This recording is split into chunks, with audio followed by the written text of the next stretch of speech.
And if my sister happens to live in America, where there are 4.8 million females more than male, or my sister happens to live in one of the countries of European Union, where there are 10.2 million females more than male, and if every man finds a woman for himself, every man finds a woman for himself, and I agree with you, one man should marry only one woman, yet there'll be 4.8 million females in America who will not find husbands.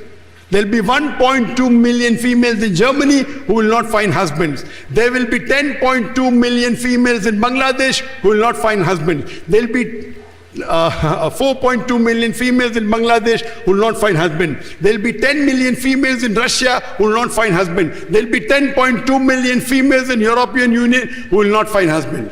I'm asking the question, if your sister or my sister happens to be one of these women, the only option for them is if the market is saturated. If one man has found a woman for himself, there will be millions of people in America, Bangladesh, Russia, European Union. Millions of females who won't find husband. The only option remaining for them is that they either marry a man who has already got a wife or become public property. People say, Dr. Zakir, public property, such a harsh word. I say this is the most sophisticated word I can use. There's no third option. You either marry a man who already has a wife or become public property. Any modest woman, if there is no choice for her, she would prefer marrying a man who already has a wife rather than becoming public property.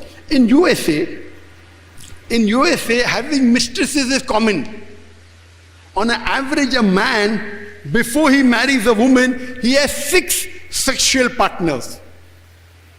On average, some have 2, 3, some have 10, 20. On an average, an American man has 8 different sexual partners before he settles down and marries one.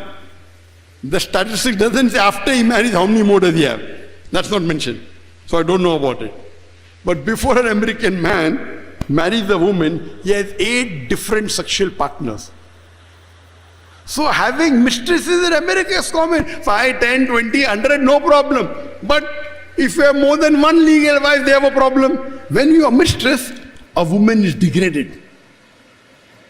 A woman is looked down upon. She does not get her rights. She doesn't get peace. She doesn't live peacefully.